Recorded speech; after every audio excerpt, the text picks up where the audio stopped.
Regina, my gosh, we met through networking, and now when I see you, like I give you a big hug, and then we start talking, and I'm like, oh God, we have a lot in common, and now I'm so excited you're on the show Top Three, where Woohoo! entrepreneurs share their secrets and their mistakes.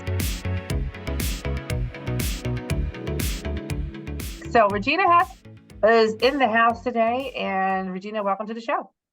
Thank you so much. I'm very honored to be here. I listen to it all the time, so I feel like you're in my car with me at all times.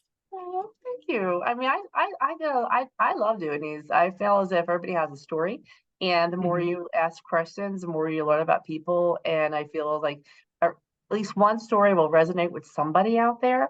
So I think it's really important. So, Regina, how did you get started? Go right to the Wow. gusto. Go right to it, huh? What?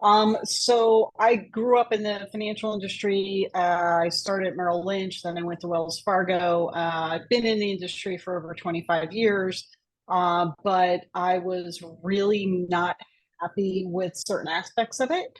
And I didn't like the fact that managers or whoever would try to push certain types of product on me or try to force me to choose that for my clients. And I was just like, you know what? I cannot keep doing it. So I felt like I was like doing the Heisman, like pushing them back, you know. Um, and finally, I was like, I just have to do something on my own. So I decided to go independent and start my own company. So it was kind of fitting that I left the former company and went independent, or literally July 4th weekend in 2015. So I feel like, oh my gosh, I got my own independence right around July 4th. So it was kind of really cool, the timing of it. And I didn't even plan it that way. It just kind of fell Yep. that way, but it worked out really well. And I have not looked back since. It was a great decision. But let's go back. Let's go Okay. back to that day when you said, I can't take it anymore. What were signs for you that you knew I had to do my own thing? Oh, well, I don't know how much I want to say about that, but I had already planned my exit. And in my industry, literally, you hand your resignation in and you walk out the door and you start calling your clients, and they're calling your clients to try and keep the client. So, this was the icing on the cake for me. About 2 weeks before I was about to leave, I had a manager come into me and say, okay, hey, we have this new program and we want you to put your clients into it. And I'm like, well, I love the idea of the program, but I looked at it and I broke it down and I did all the research on it. And I'm like, I really don't think it's a good fit for my clients. And honestly, it looks like these guys all played golf together and that's how they got on the program. I'm like, because I don't see the quality there. And And he turned to me and he's like, well, the only thing you have to worry about is that, we make more money and you make more money. And that's why you should do it. And I was just like, oh, in my head. And I was like, oh, and that is exactly why I'm leaving here and going independent. So I can do the right thing for my client, not what you think is right for a company. So that was nope, I'm doing the right thing. Ouch. Ouch. Yeah, it was tough. It was tough and very timely because, as you know, when you're about to embark on your own business, you're like, oh my God, what am I doing? Like literally up until the day I handed my resignation and I'm like, what am I doing? I'm responsible. I have 3 kids. I have a husband. My mom lives with me. My brothers rotate through my house. Like I take care of a lot of people. And if this fails, I am hurting a lot of people. OMG. I was really, really scared to go do it. But I will tell you, when I walked out of that building after handing my resignation in, it felt like the weight of the world lifted from me. And I knew right then and there, I'm like, this is the right thing for me. This is the right thing for my clients. And I'm not going to look back. And I'm so happy I did it. So when you got started, people always say to me, oh, you already had clients when you started. I said, no, no, I had zero clients. Mm. What were you doing that very first month? Like, how did you get yourself organized? Because it's not easy. Oh my gosh. Looking back, it's like, oh, it was a total mess. Yep. Well, so first of all, I had to go by myself. I literally started by myself. I didn't even have an assistant. So I was literally trying to figure out the paperwork, calling all my clients saying, hey, here's why I'm leaving. Here's why I think it's better. This is the value that I can add to you. And I think that's why you should come with me. So, because it's a fight for the client. And then in the meantime, I'm trying to figure out how to fill out all this paperwork. And then thank God my nanny at the time had been with me for years and years and years. But during that time, she was going to college. She graduated. She had just graduated from Westchester, like magna cum laude, really smart girl with a teaching degree. But then realized like she likes the littles. She likes the littles, and that's like preschool, and you really didn't get paid much to do that. So she's like, well, why am I going to do that? I'll get paid less doing that than working for you. But then my kids were getting bigger. So I just asked her one day, I'm like, well, it doesn't sound like you're too enthralled with the teaching. I said, I do not want to take anything away from you, but would you want to work with me in my business? And she jumped at it and it worked out so well. She was fantastic. And, here she goes from a nanny teacher to working in the finance world, which is a completely different language. And she did an amazing job. So she saved me by coming in like literally like a month after I started. She was there right by my side helping me. And what's she doing now? She just had a baby. She's her first baby, so she is at home with her baby right now. But it's crazy how you can do that and see that passion in people and see that spark in people and put them in roles that they never thought of before and they succeed. Yeah. Yeah, she did so amazing, so amazing. And I was afraid to, in my industry, like I was afraid to take anybody else because it's like this big secret that you're leaving. And usually if you have an assistant, they're working for two or three other people. So it's like, all right, well, if I tell her and ask her if she wants to come with me and she says no, don't want to, she could tell these other people and it gets back to the company and then I'm really in hot water. So it was just like I'm gonna be on the secret mission and figure it out. But yeah, that was a very, very hard start there. And now your company now, so you started in 2015, and now today it's 2023. How different or how similar is it from that day one? Ooh. I guess in some ways it's different because we've come so far, and back then it's only 8 years ago. We literally did everything via paper. We killed so many forests, and now we can do the digital signatures and stuff like that. So what took me 3 to 5 months to bring my clients over now it takes somebody 4 weeks because they could do everything digitally. It's amazing. So that part is awesome. But I guess the thing that's the same is that literally have a brand new staff because my assistant just had a baby and waited a long time for this baby, so she's now at home. And I have a new assistant. I have a relationship manager that's been with me for a year, but she doesn't come from the financial field either. So I'm teaching her the field. And then I brought my husband into the business. So like it's like I'm teaching all these people while still trying to, go forward. So I'm like, okay, I'm like 2 steps back to get 1 step forward. Oh, But we'll get there. We'll get there. you do. And that's how you learn too. I think it's really interesting. And this whole show is about that. It's about your secrets and then your mistakes. And if you had to categorize, because being a female entrepreneur is not easy, but if you had to categorize like some mistakes that you definitely encountered that you would say, if I could do it again, I would do this differently. What are some of those? Wow. How long do you have?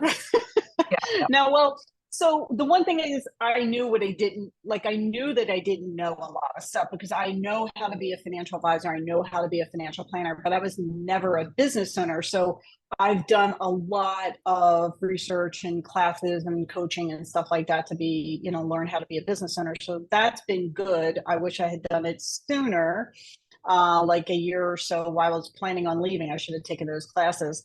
The other mistake that I definitely made, was not hiring soon enough, like waiting and thinking, okay, well, a couple more clients, a certain amount more clients, and then I'll be ready to hire that person. And oh, that bit me in the butt. It really did. But that's how you learn. So won't do that again. Yeah, it's good advice. I know I didn't hire my first full time for 3 years, and I kept saying I should do it sooner. I didn't hire an assistant. Oh my gosh, almost like 7 years in. I kept saying I could do it. Wow. Yeah, I could do it. Oh I could do it. my. And now you're like, my team is like, what took you so long? I And you realize know. you're so much more effective. And there's so many great virtual assistants out there too. If you're going to get started in something, just have them, give your calendar up. And it's hard because you have to like tell people like, let it go, let it go. Mm. Even my financials when I started, I had a good friend of mine doing my financials, and she's a CPA, has her own bookkeeping business, and she's like, I know you're an accountant, but you're gonna have to let go. And Yeah. but now I'm like, here, take it because I trust you. I know what you're doing and all, and we're in good shape. But man, at first you're like, ooh, it's like It's entrepreneurs, we're control freaks. Yeah, We we are.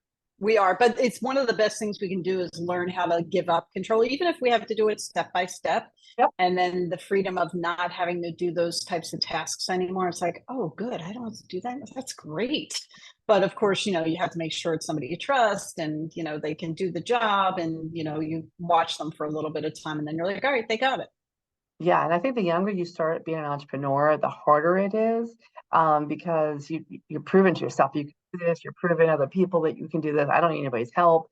And then you realize, when you get older, you're like, no, if you want to do that, it's yours. Do you want to take care of this? Yeah. It's yours, to get moving. Yeah. What about your successes? What were some things that you probably, do a lot of conversations with other women entrepreneurs and say, you know what? Here are three things I would say you should definitely do when you're starting a business. What would they be? Oh, when you're starting a business, okay.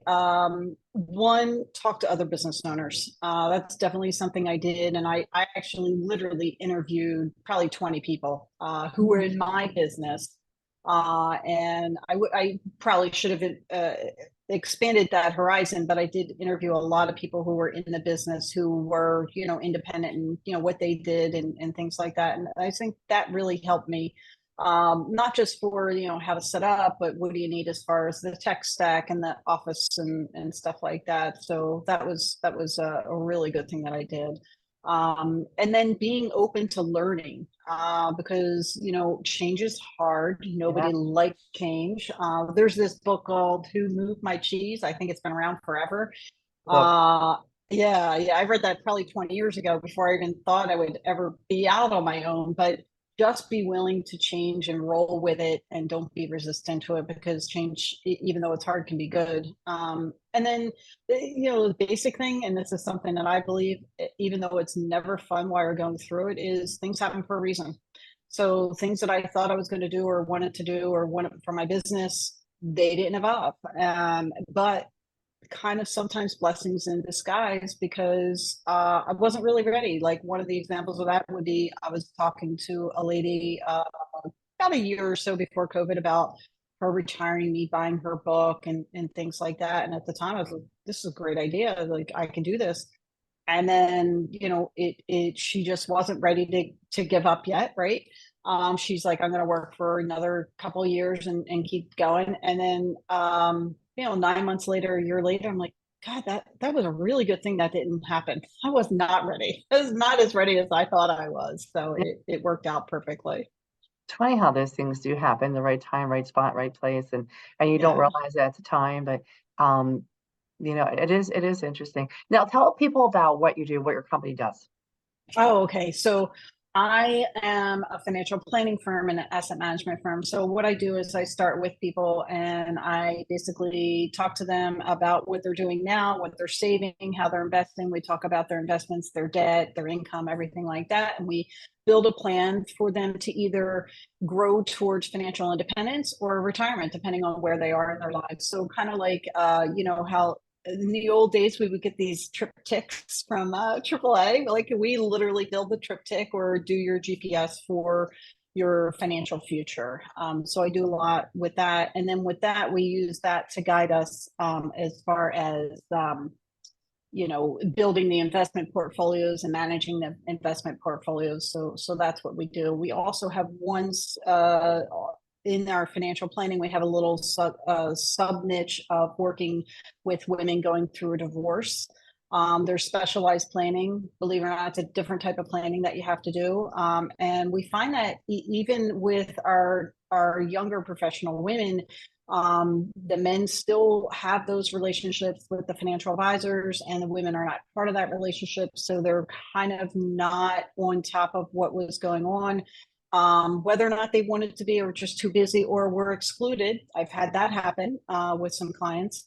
And so we help them decide on, what are the better assets for their asset division, and then how is that going to help them moving forward. And then, of course, obviously doing a lot of hand holding to make sure they're going to be okay on the other side of divorce. So going back now, doing this for several years, top two things you have found, as particularly with women, what they probably, if you give them any advice, two things that you would give advice on would be what? You can do it. You do not have to rely on someone else. You can partner with somebody, like we outsource a lot of things, but you can be part of the conversation, and it's not as scary as you think it is. Once you sit down at the table and start having that conversation, you're like, oh, wait a minute, I can do that. So it's a lot. It's not as hard as people think to be part of that conversation and to direct your own financial destiny. Gotcha. And then what is your background? How did you even get into this world? Oh, you asked a pointed question there. Well, great news. I have a bachelor's in science of nursing. I was a critical care nurse. Love it. I know, right? So talk about different backgrounds. So I went from taking care of people's physical health to their financial health. So when I graduated college, a friend of mine wanted to teach me about the stock market, and said, hey, I'm going to buy a stock for you, but you have to pick the stock. You have to do the research. You have to tell me why. You have to tell me about the company, what makes it a good purchase, stuff like that. So he created a monster. I loved it. And it's something, again, I was never raised to look at finances or think about the stock market or anything like that. So it never even occurred to me. But once I was working literally as a critical care nurse, and went back and took business classes and finance stuff. And I was like, well, you know what? This is not so bad. So eventually I made a transition. I love that story. I think Isn't that sometimes funny? no, but I think it's great because if you really ask a lot of people where they got started, it has nothing to do with their majors in college, and I Right. tell No, people, it doesn't. don't get so stuck on that. If you can do it, get it done, you have the grit, you can do anything, but You don't can. get stuck. And you can change your career a lot. And people get so stuck, like, oh, I've been doing it for so long. I'm like, no, that's a Mm-hmm. mindset. You have to like shift Mm-hmm. that mindset. As long as you're still growing, and if you're not growing, figure out a way to grow. So I love that. Right. Probably a great Yeah. story to share other people too. And then you liked it and get it moving. Now, how is it working with your husband? Oh, that's interesting. That's a tough one. But the good thing is, like, he's he's open to learning. He's been talk about changing career. He's been a pharmacist for over 30 years. Oh, And it's just, at that point where last year I was really trying to reshuffle the office, and I was worried about, like, the people I was interviewing really did not have the integrity that I was looking for. And I was just like, I can't hire these people. They're just yep. not the right fit. I cannot take that chance for my clients. I can't do it. So then we just started talking, and eventually we're like, all right, well, we don't have anything to lose. He's obviously has a lot of integrity. He's very smart. He's very good at math. So he's taking the CFP classes right now, and I think he'll sit for it in March. And just helping me out in the office and learning the business. It'll take him a good 2 years to have his sea legs up about him. But we make sure that I'm in the front of the office, he's in the back of the office, so that we're not together all day, because that would probably not be a good idea.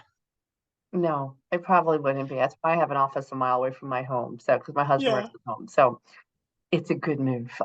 Yeah. And but you have three kids too. Do you see them in the business one day? Maybe. But my rule is, like, so I have two in college, one in high school. One's a finance major and one's a political sci, philosophy and economics, because he wants to be a lawyer. But my thing is that I want them to go out into the world and Yeah. work for somebody else for about 5 years to get real life experience, and so that they don't come and sit here and say, well, it's my mom's business and I'll just sit here and do it. No, not going to happen. Yeah, mine doesn't want anything to do with it. He wants to do his own thing, his own shingle, his own world, and I'm sitting there like, okay, Yeah. and so be it. So here we go, kind of a deal. So, you're a busy person, obviously, mom, caretaker, business owner, lots of good stuff. What two pieces of advice to tell women, like I've learned now doing this for so many years, I should have done this more for myself, to take care of you. What are the two Oh. things they should do more often? Well, I'm not still good at this. I'm a work in progress myself. But I am trying to take time for me. Like what I've been doing for, I guess, about 6 months, I've been really consistently good about, I leave work early on Mondays around 3:30, quarter 4, and I meet somebody. It's an appointment. I meet a friend and we walk for an hour. Great. Um, Otherwise, I'll just work, because if I don't have to meet her, I'm like, well, I just blow that off. I'll walk another day, and you're not going to happen. So make an appointment with a friend Mhm. to do something outside of work, something outside of home, whether or not it's a walk or a bike or whatever.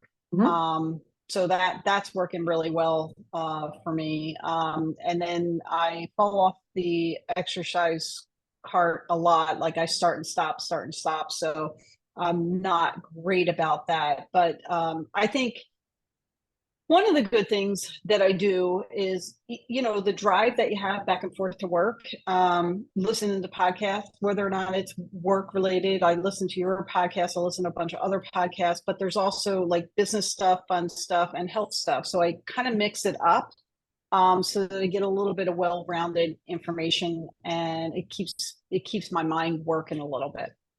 Oh yeah, I do. I have my assistant now put on the calendar at least once a week in the morning, a walk and talk. And the Oh idea yeah, is that I sit with somebody saying, I know it sounds crazy, but would you want to walk with me for an hour instead of sitting in front of coffee and having two scrambled eggs? And love it. they love it. And once they're into it, they're like, this is great. And we go to Radnor Trail. We do it's like almost a 4 mile walk all together. And it's great. And you're all sweaty, but you go home, you take a quick shower, then you're going back to your thing again. But what's funny as entrepreneurs, you feel guilty because you're not at the computer. But then I'm like, wait a minute, I'm at the computer 11 o'clock at night. I'm like, stop Yeah. feeling guilty because it's not about, like we're so into that, 8 to 5 mentality, well, 8 to 10 half the time. But we have to get out of that and just take care of us because, I'm getting older. You could stay young, but I'm getting older. And, but it's getting harder, to do all Yeah. that, make that moving. But I don't, if it's, I'm the same way. If it's not on the counter, it doesn't get done. I hear you. Yeah, yeah, and I hear you're a fast walker too. Oh yeah, yeah, I'm a very fast walker. It was funny. I don't think I am, but my whole team tells me all the time. They're like, "Oh my God." And I said, "What? I'm walking normal." And they're just like, "You walk really fast." And I said, "Maybe I have long legs. I don't know what it is." But I time myself. I'm such a numbers person too. So I have like just I challenge myself. I'm like, I can take off 2 seconds from my last time, and I'm one of those anal people. Oh, okay, okay. You're considerate with yourself. I love it. Oh, You're not an I, entrepreneur. Yeah, that's a total entrepreneur trick. I'm it's a little bit competitive there, but that's okay. So what book are you reading? Do you do books or Audible? Oh, books, and I read on the Kindle. Even though I like a real book every once in a while, Yep. I love, like, reading is actually my stress de-stressor. Like Yeah. whenever I'm like totally stressed, I can get away in a book and ignore everyone in the room. Yeah. Really, like my husband has Yeah. said, I've been talking to you for 5 minutes. Oh my God, I didn't hear you. Wow. That's Um, skill. Yeah, yeah. So right now I just finished I like historical fiction for some reason. I love reading that. I just read Salt to the Sea. It's based in World War II. And it was a ship that went down with some characters in there, and that's my personal stuff. And then I just read for business. I read 10x is easier than 2x with Yep. Dan Sullivan and Ben Hardy, I think it is. Yeah, Delta Uh, is great. yeah. So they have a lot of really good books that I tried out here and there. So and I'm still working on Atomic Habit. I think I'm about halfway through that. I'm reading the Art of Possibility right now by Rosamund Stone Zanger and Benjamin Zanger. I had to look it up. Ooh, I always forget the titles, but ooh, it's really good. It's about the art of possibility, about the thinking about how to relook at things, and not just because someone says it's this way doesn't mean it has to be that way. And give you all right. these examples of how people took things, and because of the art of possibility, like out of the blue, like now we do it this way. You're like, oh, so instead of thinking like the light just works this way, like why is it round? Why can't it be Yeah. this? You know what I mean? It's really pretty cool. Good stuff. But I'm an Audible girl. So if I take a Oh walk yeah. like down the shore, Yeah, because I'm that's on always, your walk, right? yeah, on my walks by myself, I do a lot of that, and especially like down the shore. So I'll tell my husband, like, how about you take your car? I take my car. And he's like, well, I said, I have an agenda. So, and he's just like, oh, okay. Um, but it's always interesting. So it's pretty full. So what's in the future? What do you think with the economy? My next question is like, economy is a little crazy this year, a little rocky road, I call it. What's your prediction? Well, I'm going to rely on the analyst prediction that they give me because that's all they do. And some of the analysts are leaning towards a recession at the end of this year, beginning of next year. Yep. And we're starting to see, and I know, you're probably seeing the job rate changing faster than most people, Yep. but it's really not, the people in the news aren't paying too close attention to it. And that's really surprising. Yeah, So, we started seeing it actually last fall. Last fall okay. semester, right? So it takes about 2 years to go through. So we actually see Okay. it, even though recession, I personally think we Mm. are in it, Mm. without the unemployment piece of it. But everything else is giving me that indicator. I also think that it's going to be not hard, but I do think it'll be a little rocky again in the fall as well as the spring. And then it's going to go Yeah. back up like next summer. It's going to have to too. Yeah. It's election year. There's no Yeah. way that it gets bad before an election, right? And No, so yeah, it's about they 2 years. keep things quiet before that. Yeah, and I agree. The analysts are saying, like it's not going to be a 2008 recession. It's not going to be a horrendous recession. Just kind of like not a blip on the radar either, but it's not going to be horrendous. So, it's just one of those things we just got to deal with. It's part of the cycle, up, down, up, down, and then, once we get through the recession, then hopefully we go into another bull market. Fingers crossed. Yeah, and then just have your reserves. Be proactive. Oh, Use your savings and go through your absolutely. expenses every 6 months, and really go into like, do I need it? Do I want it? And really, Yeah. I want it. Get rid of right now because it's really going to hit the purse. So I want to make sure you have all that. So Yeah, crazy. A lot definitely. of As you're right, as an entrepreneur, definitely have that extra cash flow hidden for those emergencies. Yeah, don't rely on your line of credit. No. Because unfortunately, the more the interest rate goes up higher, the more they can pull that on you quickly. If you don't have it, it's not a good thing. So I always Yeah, tell it's people rough. be very careful. Yeah, exactly. So we'll see. Well, Regina, I'm so excited that you're on our show. I'm so excited, another female entrepreneur, very successful one, good friend. Thank you for being on the top three today, where entrepreneurs share their secrets and mistakes. And to everybody out there, keep listening. Please say like to us, and we'll talk soon. Take care, guys.